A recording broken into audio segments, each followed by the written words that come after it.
Oh, Monsieur Jonathan, I do not think that it's a good idea to stress Fizz out like that. You remember the scratches.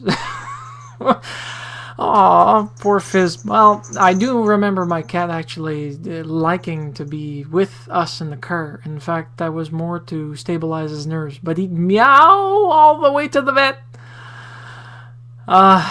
Truthfully, I have to ask you, do you actually go take drives out with Fizz, or is that just for kicks, or were you bringing him to the vet?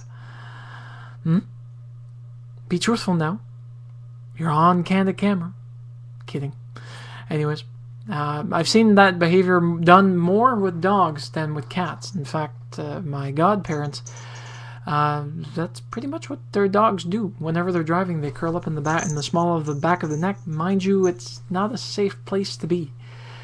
And I must remind any cat and dog owners, I don't want to rain on anyone's parade, but if you are traveling with your dog or cat, you do need to put them in a carrying transportation cage. For many reasons. One, if you have an accident and the pet dies, do not be surprised if you'll have animal rights activists suing you for death of an animal due to an accident. And I'm not kidding. As much as I'd like to kid, I am not kidding. It's a moving violation if you have a dog or a cat that's not inside their cage. Because they can become irate, they can become excited, and if they become excited and you can't control them, guess what happens to the vehicle while you're trying to fight dominance over the cat or dog?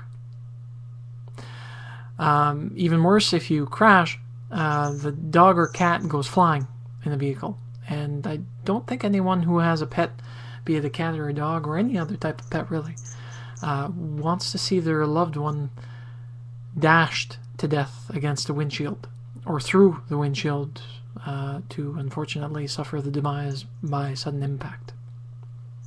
The reason why I say this is because I was in a car accident. Luckily, I was not the pet owner, and luckily the pet owner who hit me did not see their dog die. But I did get a first-hand glimpse of how a dog reacts after they hit a windshield face on.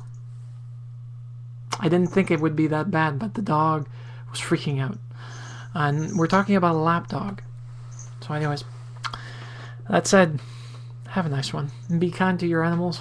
They're like you. If you adopted them into your family, they're part of your family. They deserve that kind of respect, even if it might mean a little bit more investment into their security. Have a nice one.